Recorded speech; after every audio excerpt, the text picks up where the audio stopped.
no último capítulo da minha dissertação. Então, o enfoque foi dentro do design de moda, dentro desses processos de criação e dentro de peças que seriam descartadas. Eu fiz esse recorte para o processo de reciclagem, principalmente no upcycling, e eu amarrei a minha pesquisa pegando esses processos, o enfoque da criação, para fazer uma nova metodologia, de forma que eu incluiria o processo de upcycling nas disciplinas do curso. Bom, a estrutura da minha pesquisa, então, finalmente, ela ficou com a introdução, o capítulo 1, em que eu retratei sobre o design de moda e sustentabilidade, como que são esses conceitos hoje em dia, o que está sendo falado no âmbito da sustentabilidade.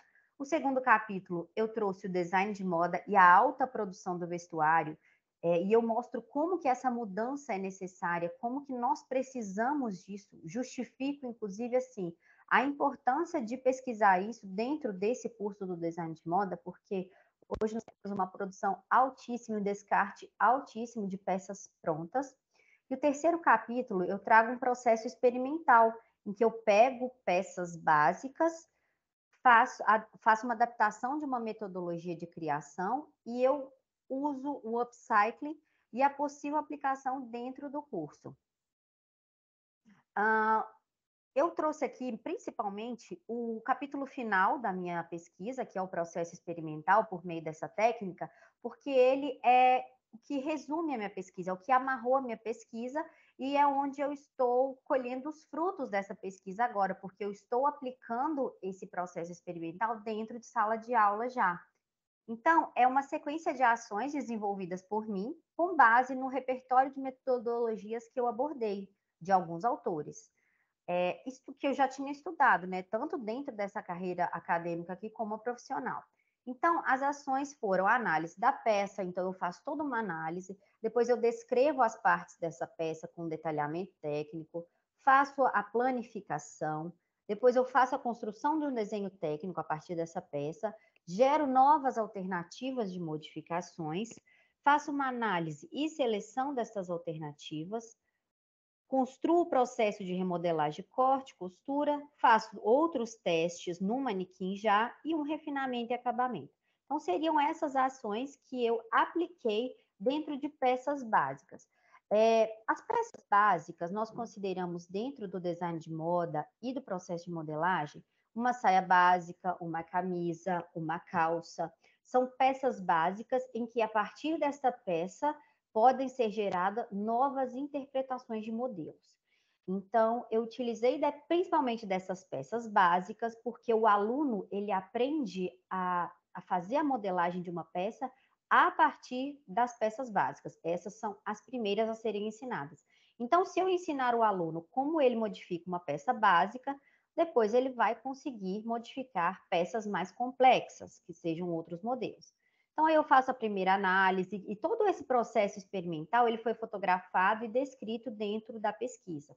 Depois eu gero novas alternativas e novas possibilidades, vejo o que é possível fazer dentro das medidas, os novos recortes, a nova estética que essa peça vai ter.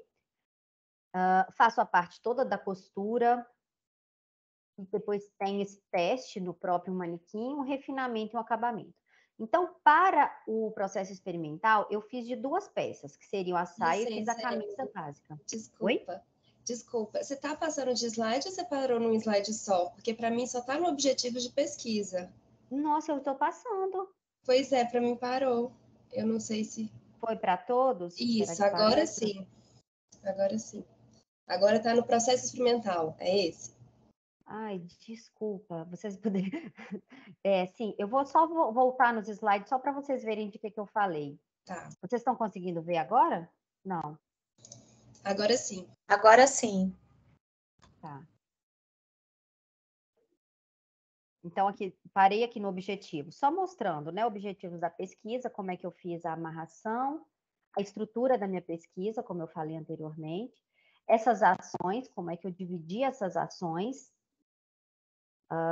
e aí eu comecei no processo experimental, que eu estou mostrando para vocês. Uma peça básica, que foi a saia, como é que aconteceu esse processo experimental, e ele é todo fotografado e todo descrito, aí até a finalização. E aí a segunda peça básica, que foi uma camisa básica, em que eu apliquei esse processo. Também foi um processo todo fotografado e documentado para poder passar para os alunos, para mostrar para eles como que é uma forma mais facilitada de trabalhar com peças prontas, porque até então as metodologias de criação de peças, elas partem do zero. Tanto alguns autores sempre tratam a criação do zero, nunca a partir de uma peça pronta. E eu mostro que é possível você fazer uma nova criação a partir de uma peça pronta. Daí a necessidade de fazer a reciclagem de novas peças. Então, aqui eu venho, faço, gero as outras alternativas, construo uma ficha técnica com medidas para eu poder ver as possibilidades, faço os recortes necessários, vou modificando a peça, faço a modelagem, vou para a parte da costura para fazer essa modificação, refinamento e acabamento, testes e a experimentação no corpo. Por fim, então, eu concluí a minha pesquisa fazendo algumas análises e percepções a respeito desse processo, né, dentro do o processo de reciclagem que eu escolhi dentro dos conceitos de sustentabilidade, que é o upcycling, e eu faço algumas considerações a respeito disso. São transformações e modificações que foram em peças que eu nem acrescentei outros tecidos. Na geração de novas alternativas, eu vi possibilidades de transformação que podem melhorar e você cria-se novas modificações com melhor visual. Então, quanto mais vamos gerando, melhor vamos chegando a um resultado. Esse experimento das peças, né, uma mais simples e a outra mais complexa, eu pude perceber que quanto mais detalhes a peça possui, maior é o número de possibilidades também. A geração de alternativas, ela não tem um limite, então eu posso ir fazendo, até eu chegar nesse desejo dessa nova peça, nessa nova estética que eu procuro alcançar. O upcycling, ele pode ser apenas uma adaptação de tamanho também, para essa peça retornar ao mercado. É uma técnica que pode ser aplicada a outros produtos e não só a vestuário, como mobiliário, sapatos, bolsas, calçados, objetos de decoração, enfim, vários produtos dentro do mercado podem passar pelo processo de upcycling. Para que o resultado final seja satisfatório, nós podemos propor também uma nova transformação e recriar a peça mais uma vez, passando pelas etapas que eu proponho. E eu falo também que uma coleção ela pode ser feita com essas peças aproveitadas, porque há diferentes tecidos e formas que são descartadas no mercado. Então, há muitas possibilidades de você recolocar essas peças no mercado passando por esse processo de reciclagem. E eu considero que o objetivo da minha pesquisa ele foi alcançado, pois eu estudei esse processo dentro do design de moda e propus a inserção desse processo nas disciplinas que eu trabalho no curso. E no final, como eu concluí a minha dissertação em 2022, eu fiz ela durante toda a pandemia. O meu objetivo inicial era fazer esses testes em sala de aula com os alunos, porém, como estávamos no ensino remoto, não foi possível. Então, eu mesma que fiz o processo experimental, mas hoje eu já estou aplicando isso em sala de aula. Eu trago as peças prontas e os alunos trabalham essas peças, modificando, aplicando dentro dessa metodologia de modificação, tá? De reutilização, reciclagem e modificação dessa peça. Por fim, né, há muitas possibilidades de se aplicar esse processo em outros tipos de produtos. A gente fala que o termo de upcycle ele está se popularizando, ele está sendo usado para definir qualquer que seja a reciclagem, mas ele é um termo que eu estudei a fundo, então ele é um termo que a gente deve designar para renovar um produto, refazer, e esse produto ele se tornar esteticamente melhor, materialmente, com uma melhor vestibilidade, por aí vai. É possível também fazer o upcycling não só de peças prontas, mas também de resíduos, qualquer resíduo que seja descartado pela indústria têxtil, não exatamente só com peças já construídas, e aí você constrói uma nova peça, E nós fizemos uma apresentação de algumas marcas também, e que cada uma faz um tipo de upcycle diferente de acordo com o que se utiliza de matéria-prima. Então, esse upcycle ele pode variar de acordo com o produto que você está trabalhando. Né? Então, essas seriam as minhas considerações finais e as minhas conclusões do meu trabalho. Eu agradeço a atenção de todos aí, peço desculpa pelo erro aqui da apresentação, mas eu estou tendo uma dificuldade aqui com o Teams hoje, e é isso. Essa foi a minha pesquisa. Muito bom. Acho que na sequência seria a minha apresentação. Não consegui abrir a câmera. Parabéns, Emily, pelo trabalho. Obrigada, gente. Espero que tenha dado para ver. Que legal, é muito bom. Espero que tenha dado para ver os slides, assim, eu não percebi que não estava passando, tá? Tive um problema aqui hoje e às vezes é sempre assim, quando a gente mais precisa, a gente não consegue. Bom, a Emily foi minha companheira aí no mestrado, né? Nós entramos juntas e acho que finalizamos também junto em 2022. Todo o nosso processo foi à distância, né, Emily, até o final aí da nossa construção de projeto. Eu vou compartilhar aqui o meu trabalho.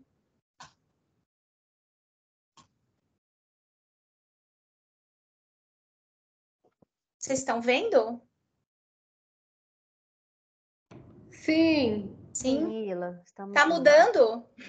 Tá mudando. Ótimo. Bom, eu também, o meu trabalho foi uma dissertação, né, para o título de mestrado, e eu vou, na verdade, apresentar o terceiro capítulo, né, desse trabalho, a segunda parte do terceiro capítulo. O meu trabalho, na verdade, ele tem o foco em design de interiores, né, mas eu acabei usando como estudo de caso uma marca de moda, né, a Gucci, na verdade, e o tema do meu trabalho foi a criação do design de interiores experiencial na Gucci Garden Galeria, que é a Concept Store da Gucci.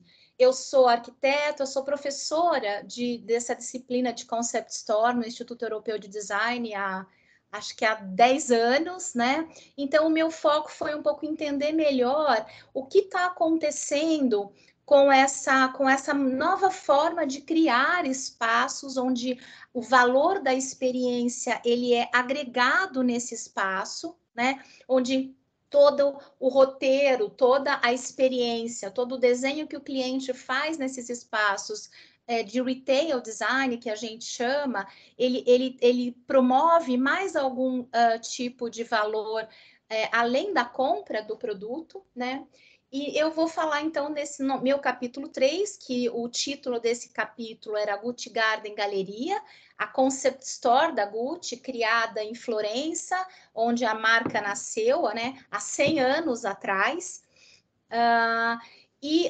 Esse segundo momento desse trabalho, no primeiro momento do capítulo 3, eu trabalho mostrando o que é essa galeria que a Gucci construiu em Florença, para contar um pouco dessa história da marca, né, de quem é essa marca.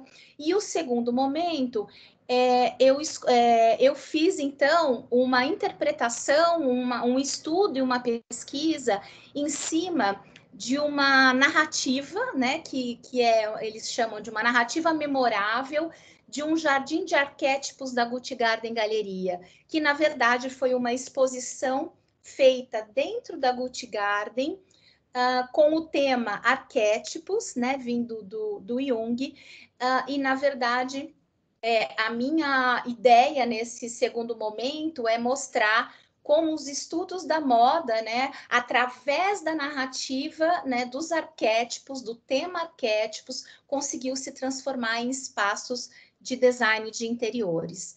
Então, nesse pedaço, a minha pesquisa também foram 3 capítulos, onde no primeiro capítulo eu trabalho com o histórico do surgimento das lojas, né, magazines, depois das Concept Store, Flagship Store, fazendo a diferenciação entre esses 3 grandes modelos de loja.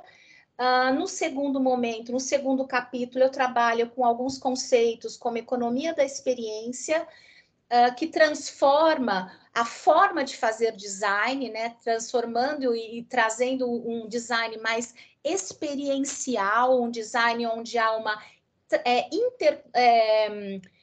locução, né? Uma conversa entre vários tipos de linguagem, para traduzir um conceito que eu trago de uma cenógrafa doutora, que é o conceito de design de cena, onde eu trago elementos de cenografia, instalação artística, para criar um espaço de design de interiores. E, por último, né, os elementos da arte, né, que foram trazidos também, ajudando, auxiliando, né, e agregando nessa nova concepção de atos, né, de construção do processo de design de interiores.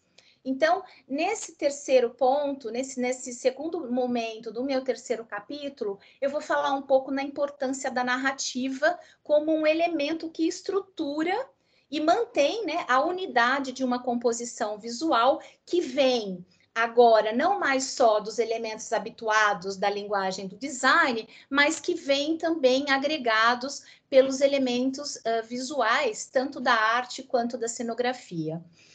A narrativa, ela organiza todos esses elementos que não são só textuais, né? Ele organiza para a gente construir imagens visuais na condução do cliente através do discurso que essa marca, no nosso caso a Gucci, ela quer construir e mostrar para os seus clientes. Então, a narrativa, esse é o estudo de caso. Na exposição, como é que foi elaborada a narrativa a partir da escolha de um tema, na exposição Archetypes, que celebra os 100 anos dessa marca. E as minhas palavras-chave são o design de interiores, que é o foco da minha pesquisa, a experiência como geração de valor dentro de um processo de produção de design, a ideia de narrativa, o conceito de arquétipos e o caso da Gucci Garden Galeria. Aí eu trago uma passagem da Bitcoin, que é uma das escritoras que eu trabalho, né, das pesquisadoras que eu trabalho, que ela diz que contar uma história faz parte do ritual cotidiano do homem. Durante muito tempo, e ainda hoje em algumas culturas, essa tradição foi pautada na linguagem oral e na linguagem do desenho, como as pinturas rupestres utilizadas na narração das cenas cotidianas. E o que a gente tem visto hoje é que essa narrativa, essas histórias estão cada vez mais sendo inseridas dentro de um corpo, né, de projeto, de um corpo de projetos de design de interiores, no meu caso, as lojas, que querem contar algo mais, que vão além da venda dos seus produtos. Uma outra citação da Cohen diz respeito que ela fala que o visitante que entra nesse espaço, nessa cena construída, relaciona-se com um acontecimento como quem lê um livro, e a narrativa é importante por isso, né? Porque ele vai sendo conduzido como numa história, a partir de um universo inteiro de personagens, objetos, imagens, ambientes, sons, no qual emerge o sentido de localidade e de tempo, e podem ser também desdobrados de acordo com a percepção e interatividade do espectador.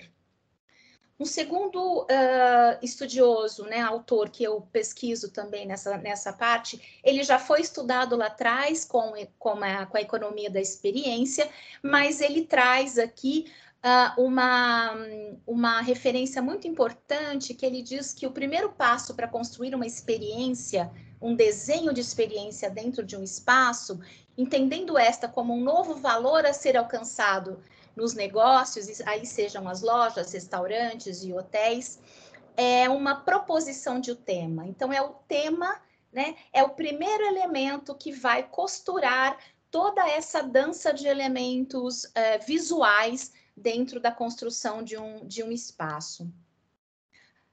O terceiro autor é o John Dewey, né, na Arte como Experiência, que também é retratado no capítulo 2, num aprofundamento maior, mas que ele traz essa referência da narrativa como uma unidade que garante o fluxo de uma experiência. É essa unidade que faz com que o meu corpo possa caminhar por esse espaço, fazendo conexões de todos esses elementos que são apresentados.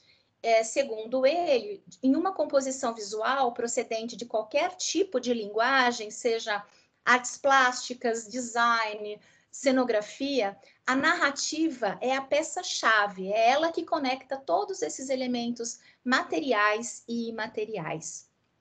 Então, para celebrar esses 100 anos da marca Gucci, eles criaram uma exposição, né, dentro da Gucci Garden Galeria, em Florença, e essa exposição ela vem com o tema dos arquétipos, né? Então, a exposição se chama Archetypes.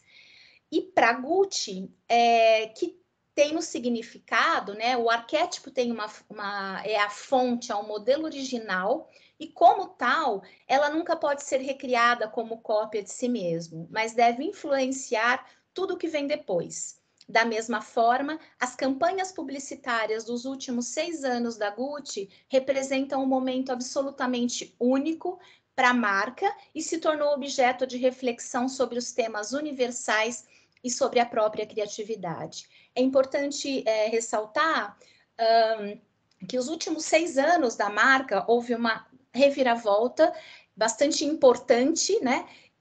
Com um diretor criativo que foi contratado, hoje ele já não mais faz parte da marca, o Alessandro Michele, que fez toda uma transformação, que trouxe e levou a Gucci para outros caminhos e para outros públicos que até então ela não alcançava. E aí, por fim, né, nessa articulação entre esses autores, eu trago o Jung, que vai falar do arquétipo como um modelo universal ou uma predisposição para caracterizar pensamentos e sentimentos. São tipos arcaicos e primordiais de imagens universais que existiram desde os tempos remotos. O arquétipo se configura como uma tendência para formar uma imagem de caráter típico, um modelo mental que se torna visível. E nesse sentido, então, a partir daqui, eu vou trazendo e fazendo as conexões entre as campanhas que foram feitas, as campanhas de moda que foram feitas pela Gucci e como ela representa, né, como ela é transformada em espaços e ambientes de design de interiores, através de que arquétipo mais ela se aproxima de alguma maneira. Então, aqui tem uma campanha da Gucci de 2018, né, que foi uma campanha da Gucci, as damas nas ruas, buscando aí homenagem aos tumultos de Paris de 1968, e ela traz, então, como arquétipo, o arquétipo do rebelde, que é aquele que questiona normas, padrões estabelecidos pela sociedade e busca desafiar o status quo. É um arquétipo que representa e busca pela liberdade e pela autonomia individual. E dentro do espaço da Gucci, né, o portal que leva, né, a essa exposição, ela vem então com esses pichos, né, como se fossem manifestações desse cliente, né, desse usuário dessa marca. A exposição, então, ela se torna por si mesma uma forma artística, que além do seu valor gerado pelo conteúdo que apresenta a mensagem, transmite, ela é valorizado pela sua própria linguagem. Então, muitas pessoas se aproximaram da marca simplesmente por visitar este lugar, por observar e perceber as interações, né, e as novas maneiras de lidar com o design, com os interiores, que são uma grande quebra na forma racional de entender e desenhar os espaços de interiores. A segunda sala é a sala que dá início aí ao passeio, é a sala de controle, onde 30 monitores exibem de forma intermitente imagens das campanhas que serão apresentadas nas sucessivas salas do percurso. Então, essa sala de controle, ela acaba contando, né? Ela acaba sendo pequenas pílulas do que vão acontecer durante todo esse processo de descoberta, né, de exploração dessa exposição da Gucci Garden. E aqui a gente eu identifico, isso é uma interpretação, na verdade, o arquétipo do explorador, que representa a busca por novas experiências e aventuras. É aquele que se arrisca em territórios desconhecidos, seja físico ou mentalmente, busca expandir seus horizontes. Há tanta vida lá fora. E por último, eu trago uma terceira sala, né, que é inspirado nessa campanha do Gucci Collectors, que fala um pouco dos gabinetes de curiosidades, né, do século XVI e século XVII, e ele traz, então, essa referência a essas pessoas que são colecionadores de vários elementos e também das peças da marca. E aqui ele cria, né, a sala Gucci Collectors, né, e traz um pouco uma referência, uma semelhança ou uma aproximação, no meu entendimento, do arquétipo do sábio, que organiza, né, de uma forma lógica, com critério de separação, busca a verdade por meio de conhecimento e é sua característica central. Tem uma tendência em ser metódico e muito detalhista. E seu maior desafio é ficar preso nos pormenores e agir pouco. A última sala que eu escolhi para fazer essa análise é uma sala que vem da campanha de 2017, a Soul Essene, onde traz um público bastante jovem, traz um público da música soul, né, esse ambiente e atmosfera dos influencers e de todos esses membros aí desse ambiente. E ela traduz isso para o espaço, né, reproduzindo através desses manequins vestidos com as roupas da Gucci, fazendo toda essa performance. Com o arquétipo do criador, representa a busca pela originalidade, pela criatividade. É aquele que utiliza sua imaginação e sua capacidade de inovação para criar algo novo e transformar a realidade ao seu redor. Então, esse conceito de performidade que está entrando, né, está se adentrando nesse ambiente do design de interiores, ele é muito discutido na atualidade e se estende para além do campo de uma linguagem a que pertence originalmente, alcançando as áreas do design e da arquitetura. É importante reconhecer o potencial de uma nova abordagem sobre a organização espacial e a interatividade, pois esse conceito enfatiza e propõe um novo diálogo entre corpo e espaço, espaço e tempo. E assim eu termino aqui minha apresentação. Obrigada.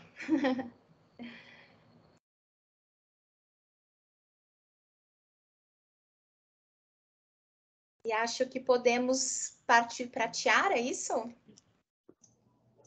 Ila, oi? Você concluiu? Você concluiu ano passado? Concluí também o ano passado. Só que eu tive que fazer algumas alterações, não, mas eu acabei inserindo isso que eu apresentei agora, que foram os arquétipos e análise dos espaços relacionados aos arquétipos.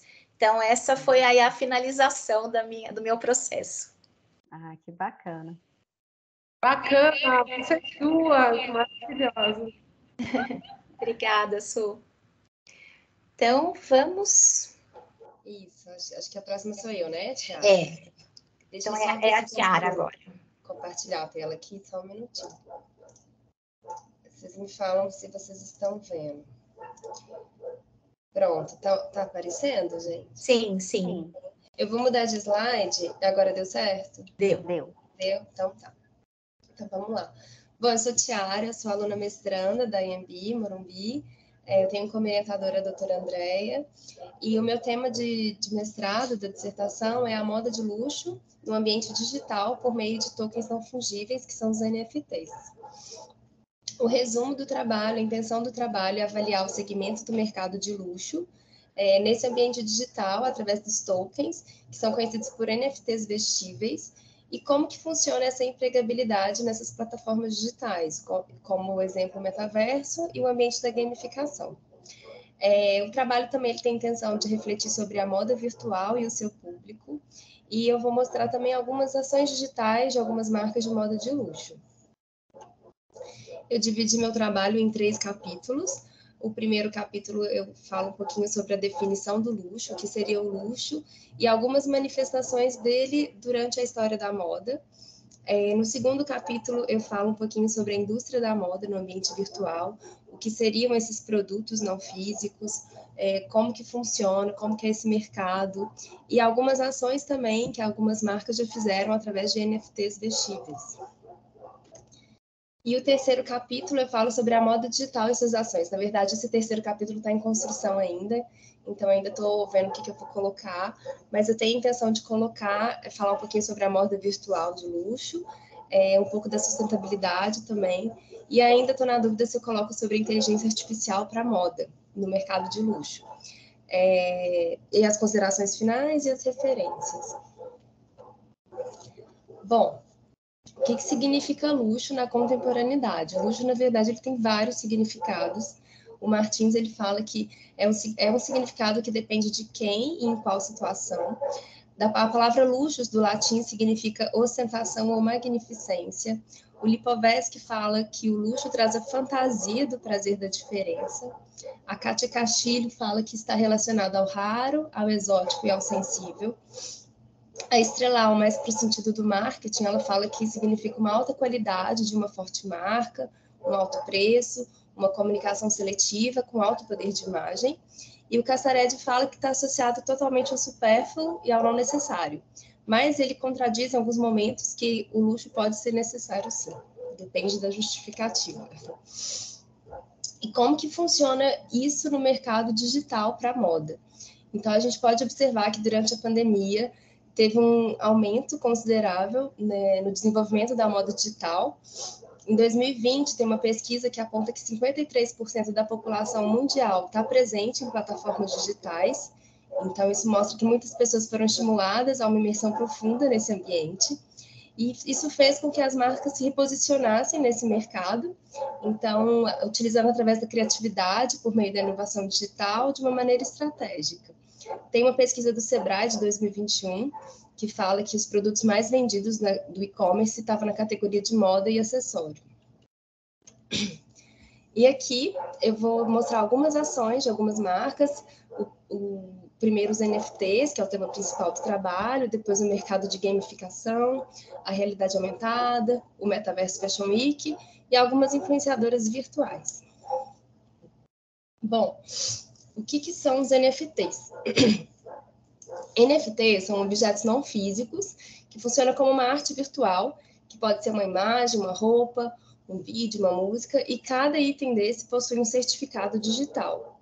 Então, cada token criado possui um identificador exclusivo e um proprietário, e essa propriedade ela é registrada, que acaba dificultando a manipulação e essa falsificação.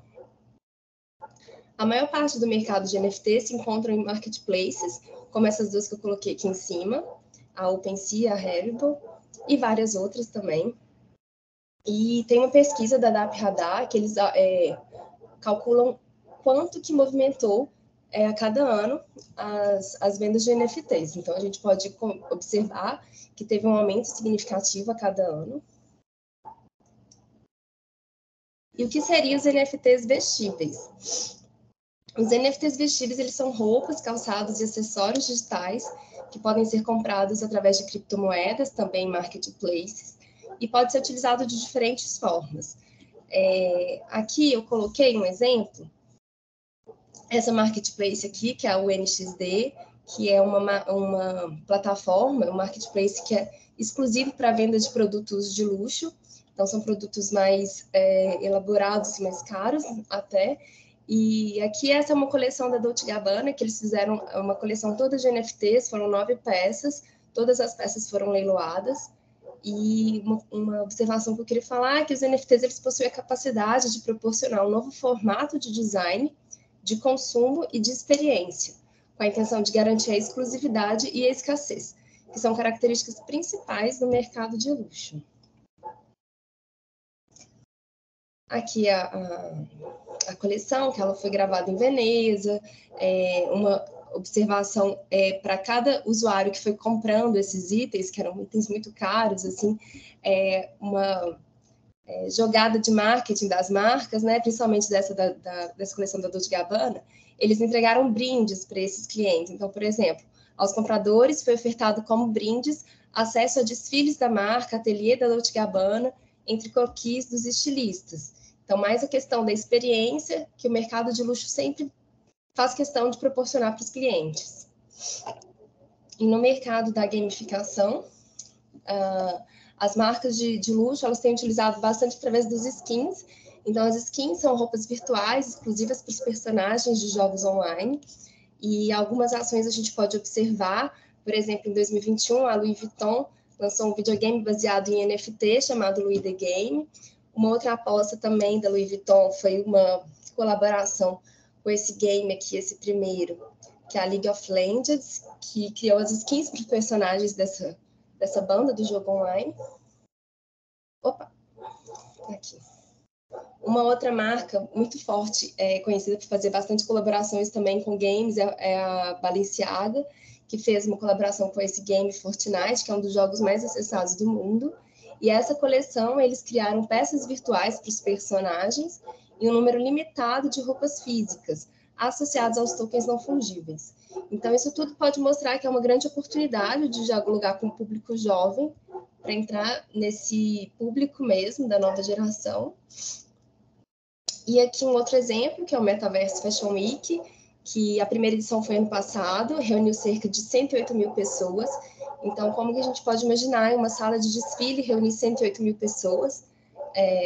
Esse ano, 2023, atrai um número menor de usuário, né, de 26 mil usuários, mas várias marcas de luxo estavam presentes nesse desfile virtual. E aqui é um exemplo da coleção da Dolce & Gabbana também. Eles fizeram 20 looks feitos digitalmente para serem leiloados, e todos os looks foram leiloados. Uma outra ação que as marcas utilizam também é a questão da realidade aumentada, que é uma tecnologia utilizada para experimentar os produtos na tela de qualquer dispositivo móvel, ou seja, funciona um pouco mais como um filtro.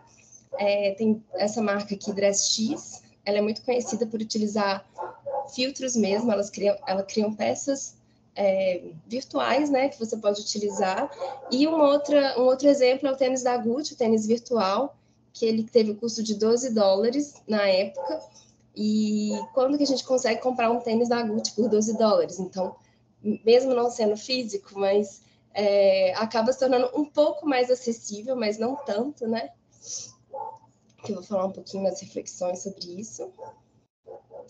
E os produtos digitais de realidade aumentada, eles podem ser considerados como uma tendência que ganhou destaque com o surgimento do NFT. Ou seja, os NFTs influenciaram a criação de diversos outros produtos. Aqui a gente tem o Brasil Immersive Fashion Week, que é uma semana de moda imersiva. Algumas marcas aqui no Brasil já fazem parcerias com essa empresa, né, com esse evento, como a Renner, e essa é uma coleção também do brasileiro Lucas Leão, que foi o primeiro a comercializar roupas 100% digitais, e essas roupas elas já estão vendidas na plataforma da Shop Together. E também as influenciadoras virtuais, que são modelos mesmo, que não existem, né? Não existem fisicamente. Elas são contratadas para fazer campanhas publicitárias para outras marcas. Um exemplo é essa Lil Miquela, que ela, quando eu comecei a escrever a dissertação, ela tinha 3 milhões de seguidores. Hoje ela tem um pouco mais que isso. E ela é convidada para participar de desfiles, fazer editoriais de revistas. E aqui no Brasil a gente tem algumas também, que é a Lu, da Magalu, a Renata, da Renner, a Mara, da Amaro. E eu encontrei essa influenciadora virtual, influenciadora também, que ela é física mesmo, ela existe, essa modelo, mas todas as fotos que ela publica, ela apresenta peças de looks digitais. Então, as roupas não são de verdade, as roupas são virtuais mesmo.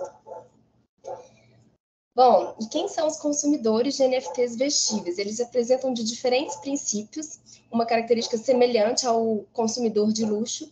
Eles valorizam o valor simbólico para destacar seu status, riqueza na sociedade.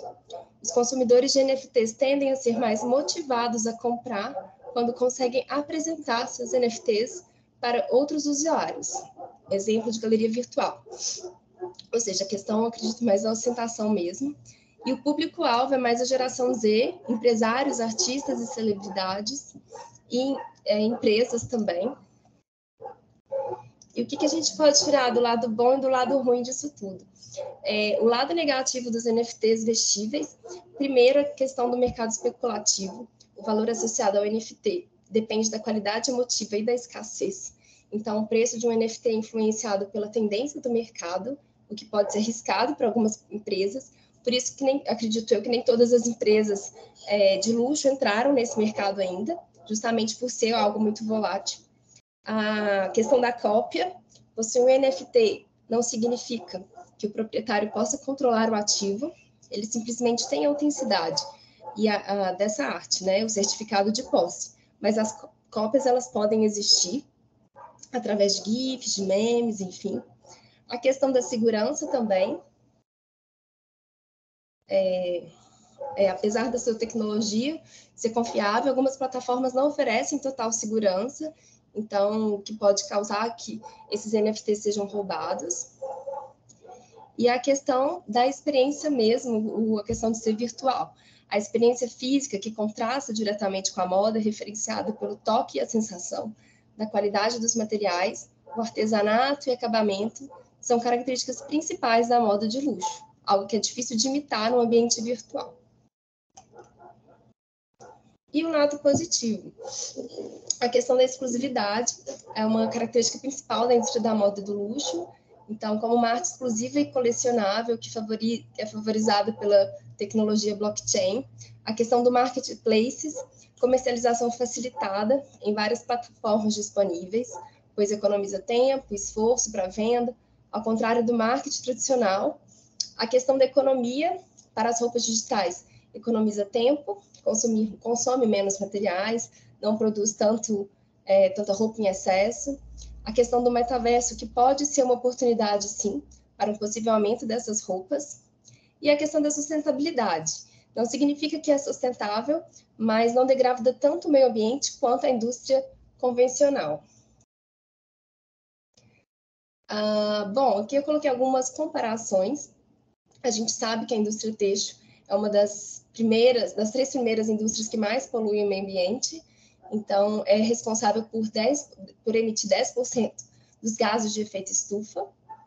E quando a gente compara com a indústria digital, os serviços digitais contribuem com cerca de 2% das emissões de gás carbônico e também a maioria da parte da eletricidade consumida na blockchain vem de fontes renováveis. Aqui uma pequena comparação de alguns exemplos. E o que a gente pode refletir disso tudo? A questão é uma nova forma de consumo, então tem o potencial de mudar a forma de consumo. É uma maneira de se apresentar, mudar a forma que nos vestimos no mundo virtual. Então é como se a gente estivesse aqui hoje nessa sala e cada um pudesse escolher sua roupa virtual que quisesse. A questão do metaverso, que também pode se tornar uma oportunidade para essa experiência imersiva, e principalmente a identidade. O sentimento de posse diz algo fundamental sobre a identidade e sobre os interesses desse usuário. E aqui algumas referências e agradecimento. Bom, acho que é isso. Muito bom. Parabéns. Obrigada.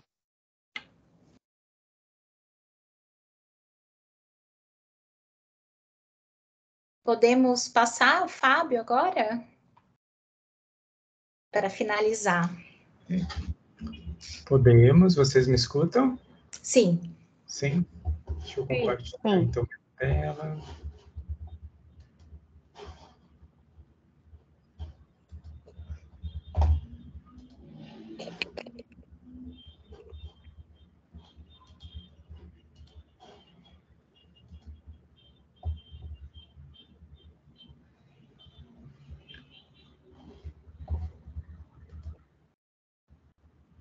Minha tela já está aparecendo?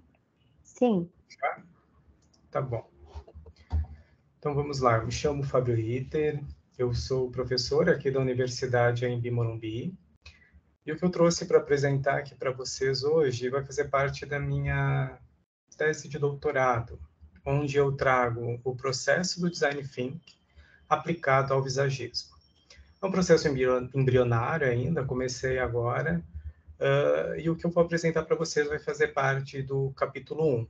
Né? Então, a minha orientadora é a professora Gisela Beluso, e eu vou trazer aqui também algumas provocações para as minhas colegas também, se assim posso falar.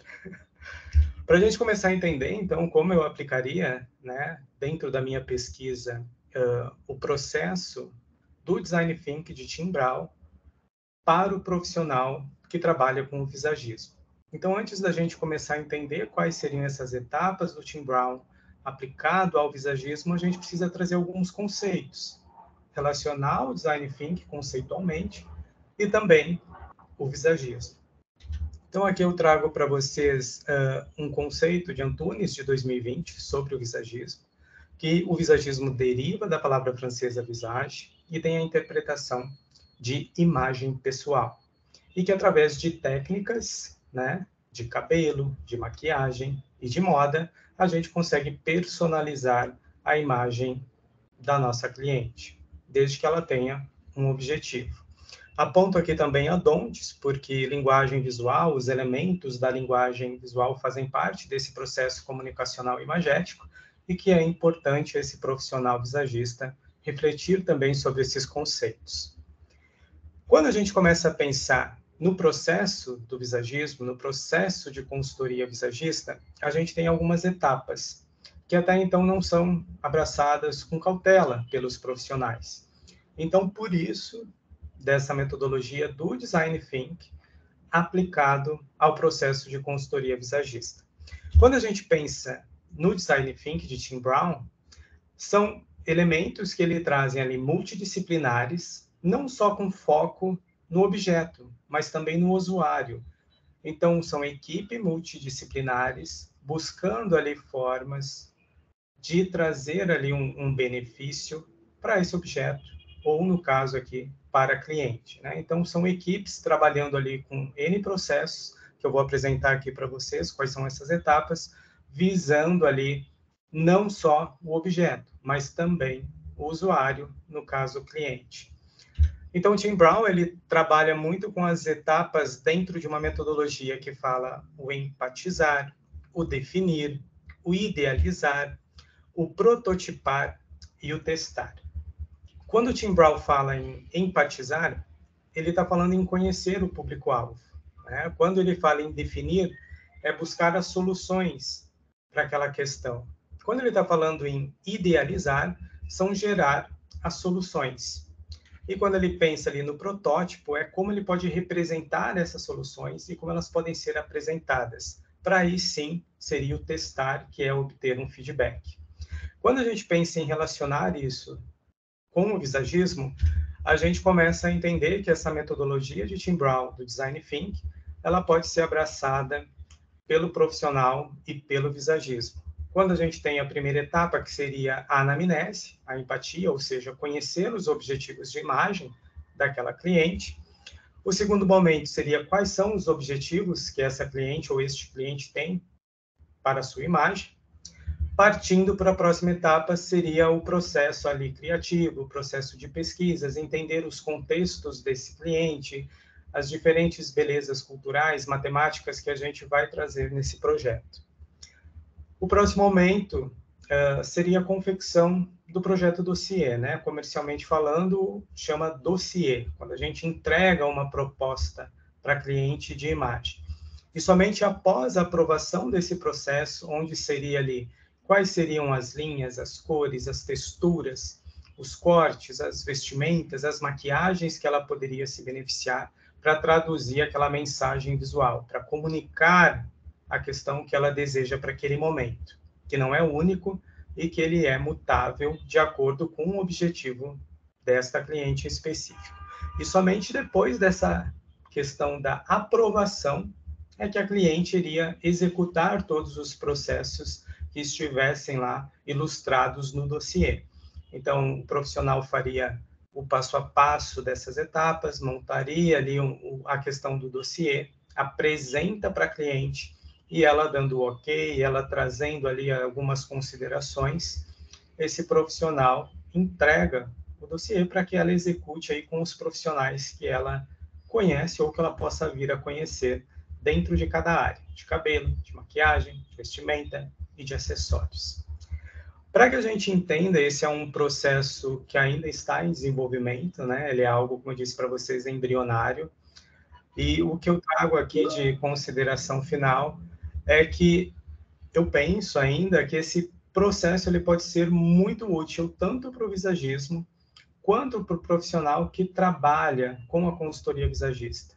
Como você sabe, o visagismo ainda a gente precisa de muito embasamento teórico, fundamentações. Então, dentro do design, compartilhando diferentes pesquisadores e pesquisas e livros, a gente tende aí a trazer essa reflexão de como a metodologia do Design Think pode ser aplicado na consultoria visagista.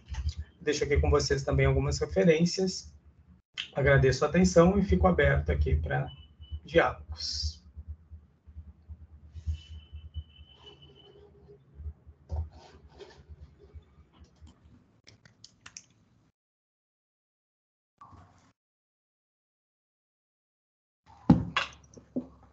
Que mesa incrível!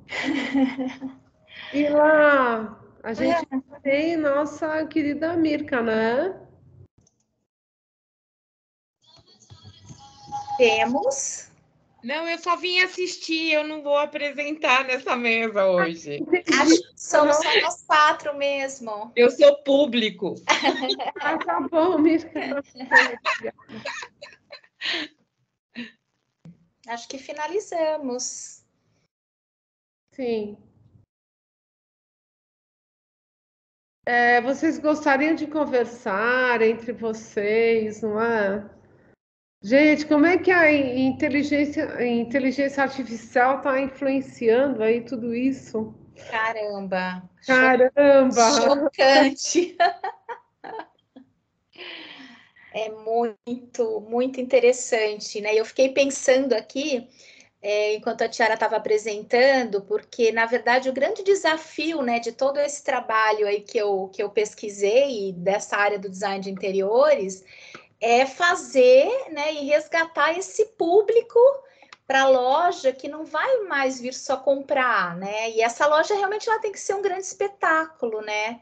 Ela não pode mais ser uma loja qualquer com expositores e prateleiras. Não, ela precisa ser realmente um acontecimento, né? Então, como é que o físico está dando conta de todo essas novas linguagens virtuais que estão surgindo, né? É verdade. E uma outra coisa que eu penso muito, assim, que a gente tem que refletir, a gente não pode ignorar, porque é uma coisa que está acontecendo, os jovens já estão super inseridos, então às vezes eles se preocupam mais com a skin que está no jogo do que a roupa que ele está vestindo, assim. Então, é algo mais de reflexão. A gente não sabe onde isso vai chegar. Sim. Mas que alguma mudança, acho que isso vai acontecer, vai trazer. Com certeza, com certeza. E uma coisa que eu acho incrível, né, que é a ideia, né, que eu trouxe do arquétipo, que o Lipovetsky fala muito essa questão do luxo, né? O luxo ele nunca vai acabar. O luxo ele está presente na humanidade desde sempre, né? E aí ele vem travestido de outras linguagens em cada momento da história, né? Porque o luxo ele é isso, ele é simbólico, ele é um desejo, né, de alcançar alguma coisa, de representações. Então, como isso vai se transformando também, que eu acho muito interessante. É de ser diferente, não é? Enfim, eu não... talvez seja esse caminho de ser diferente. Exclusivo, né? E as grandes maisons, elas sempre pautaram o luxo na questão do trabalho do artesanato, né? Do feito à mão. A gente pega vídeos incríveis, né? Da Dior, de tantas outras mas da preocupação daquela pessoa que faz para uma pessoa só, é uma mão que está ali fazendo, né? E como é que você vai hoje agregando com essas NFTs e com esse ambiente virtual, essa questão, quais são esses valores que vão ser, né, qualificados enquanto valor para essas marcas, enquanto luxo, né? Tudo faz parte do capitalismo, ok? Sim, sim.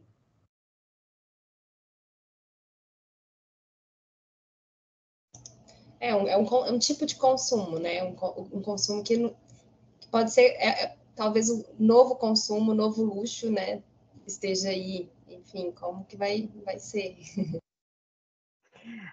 Eu queria comentar aqui, eu estava ocupada aqui, chegou gente aqui, mas eu queria falar muito sobre isso que a Tiara apresentou, até já fiz até um convite para ela ir vir aqui apresentar a pesquisa dela aqui, claro, se ela quiser, porque essa moda virtual, né, a roupa virtual, a roupa que não é física, isso aí já está acontecendo, por mais que às vezes não tenha... não está atingindo talvez outras gerações, mas a geração que está vindo, principalmente como você falou, a geração Z, eles estão assim totalmente por dentro disso. Aqui na instituição nós já tivemos alunos que querem fazer, por exemplo, a coleção final, né, o TCC final do curso para o metaverso. Então, nós precisamos muito falar sobre isso. Talvez quando eu estudei design, né, eu estudei design em 2011, 2010, 2011, não se falava disso. Não tínhamos a menor noção. Até mesmo a questão de adaptação de metodologia de projeto, que é o que eu trouxe até para a gente discutir. Assim. Adaptar uma metodologia que nós já temos aí desses autores famosos, vamos falar Burdick, Baxter e Loba, que, né, a criação de um produto da forma como eles propunham, já pode ser, ela vai ter que ser adaptada, porque agora nós vamos ter que criar não um produto físico, mas um produto virtual. E como é que faz os testes desse produto, a experimentação? Então, tudo isso vai ter que ser criado uma nova metodologia. Então, a sua pesquisa é super importante, Yara. Eu acredito que vai ter muitos caminhos para você até continuar ela depois para um doutorado, alguma coisa assim. Então, achei muito interessante. Te parabenizo todos vocês também, Fábio, a Ila aí, pelas pesquisas. Nós estamos falando assim, praticamente quase na mesma coisa, nós estamos falando de moda e de mercado e luxo, e tanto do ambiente, o ambiente comercial, quanto o que estamos vendendo, o produto que estamos oferecendo. E é isso. Muito eu acho que o Fábio, ele traz um caminho aí, talvez, né, para uma abertura de novas metodologias para a gente trabalhar. Né? Eu vejo isso no design de interiores também, na moda, e eu acho que o design thinking ele é um caminho para a gente repensar formas de criar, né? Não com aquele step by step que a gente está habituado, mas com novas aberturas, com novas ampliações mesmo de ver, né? De enxergar caminhos novos. Eu acho que faz toda uma ligação aqui, todos os trabalhos, né? Com certeza. Para costurar tudo isso. Não pensar de uma forma linear, né? Isso, porque não existe mais, né? A gente não tem mais esse ambiente do linear, né? Ele foi completamente quebrado, né? E principalmente quando a gente fala de criação, não tem como ser linear, né? Com certeza. Ila, eu ia te perguntar, você abordou visual merchandising também na sua pesquisa ou não? Não. Porque a gente, eu senti assim que tem pontos em comum as análises que você fez com visual merchandising. Sim, mas eu estudei a loja conceito mesmo, a Concept Store. Uhum. Esse daí foi o recorte que eu fiz. Ah, não, interessante. Eu queria ver, assim, ouvir um pouquinho mais o Fábio, não é? Sim! Ele tem um trabalho incrível, extensionista, maravilhoso. Fábio. Na verdade, eu tenho uma pergunta aqui para a Ila, uma provocação para ela. Nem sei se eu posso, tá, Suzete? Pode. Mas, uma curiosidade também. Quando a gente fala de arquétipo, Ila, Você não acha que a gente está contribuindo ali por falas coloniais, por algumas questões de misoginia, de machismo? Como que tu levou isso na tua pesquisa? Na verdade, eu não criei um valor nessa questão do arquétipo. Eu simplesmente, porque o nome arquétipo veio da exposição que eu estava estudando, né? E aí eu quis, na verdade, trazer um pouco mais o conhecimento disso. Mas a minha pesquisa ela não está focada nessa ideia do arquétipo, né? Ela só veio para explicitar um pouco o que é essa ideia, a ideia de arquétipo, que hoje ela é muito utilizada, inclusive no mercado, para vender e te encaixar em lugares, né? O que eu sou absolutamente contra, né? Mas foi tanto que eu nem havia abordado isso quando eu fiz a minha defesa, e foi uma sugestão da banca para que eu inserisse isso de uma forma um pouco mais aprofundada. Né? Mas e acabou que hoje eu mostrei essa segunda parte do terceiro capítulo, né? Que é focado nisso. Mas ele serviu muito como uma análise. Eu não entrei nessa questão de valores, entendeu, Fábio? Entendi. Porque o arquétipo ele encaixa, né? Ele encaixota, né? E a gente está no momento do desencaixar, né? Então é uma duplicidade, mas ele existe, né? Desde os tempos primários, né? Essa ideia de querer nos encaixar em certos comportamentos, né? E ele vem da psicanálise analítica, então, assim, não quero entrar nisso, porque essa não é a minha seara. É a minha praia. Como a Suzete disse, né? A gente tem capitalismo, né? Desde que a gente comece a entender o que é o que, eu acho que com certeza. Mas achei interessante isso, e aí eu queria comentar com você, porque eu fiquei instigado a entender um pouco esse processo para você. Obrigado. Obrigada a você, Fábio. Essa questão, assim, que vai, né, através dos teóricos, né, da psicologia, não é?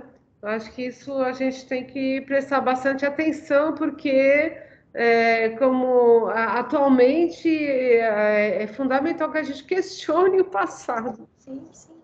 E isso hoje, ele é totalmente, virou um produto, né? Essa questão do arquétipo. Para você conseguir melhorar e se desempenhar mais, você precisa descobrir qual é o seu arquétipo, quais são os arquétipos que te regem. Então, tem toda uma que eu não concordo, assim, eu acho que empobrece... da Jung, né, da psicologia de Jung. Exatamente, e assim, começa a mudar, né, começa a sair do que o Jung estava falando, porque ninguém conhece com profundidade, né, ou poucas pessoas conhecem. Então, assim, eu tenho um certo preconceito em relação a isso, sim. Então, Fábio... Pois não. E aí? Oi? Então, é uma discussão, assim, importante. Eu trago isso porque é muito... isso é uma pauta constante no visagismo, né? Então, Sim. não sei se vocês já ouviram falar, né? Mas então a gente tem aí um visagismo que cuida desses padrões, que trazem essas referências muito encaixotadas.